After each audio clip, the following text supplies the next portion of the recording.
Et c'est vrai que parce que alors, on parlait beaucoup de la FGC, mais finalement, le lien que tu viens de faire est, je trouve, hyper important sur cette vie aussi de, enfin cette hyper vitesse que vous avez en tant que streamer et créateur de contenu et J'aime bien le mot. où les, ouais, il est venu, je le trouvais vraiment très bien dans le thème, ouais, voilà, Nixop hyper vitesse, je le savais qu'il allait réagir.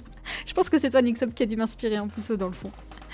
Euh, qui finalement, bah, quand on parle de santé mentale aussi et de performance, vous êtes complètement, enfin pour moi, concerné aussi.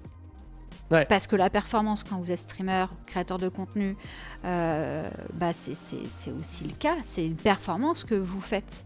Alors, c'est pas une performance sportive ou d'e-sport à proprement parler, mais ça reste une performance. Ouais, c'est une performance parce que bah, le stream, ça reste quand même, on va dire.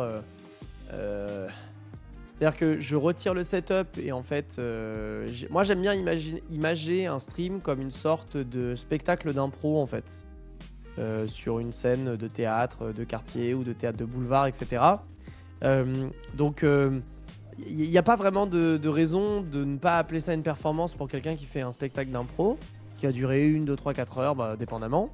Et nous, on fait exactement la même chose en fait, sur des thématiques bien précises. Enfin voilà, mais on interagit avec les gens, on improvise sur ce qu'on dit, sur les thématiques qu'on aborde, comment on l'aborde, le rythme qu'on y met, les silences qu'on décide de placer. Enfin voilà, c'est un petit peu tout ça. Et cette performance, ouais, elle est effectivement épuisante. Et elle est d'autant plus épuisante que Et si tu veux voir le replay de mon premier live, c'est dispo sur ma chaîne YouTube. Alors si le sujet t'intéresse et que tu veux en voir davantage, rejoins-moi sur Twitch.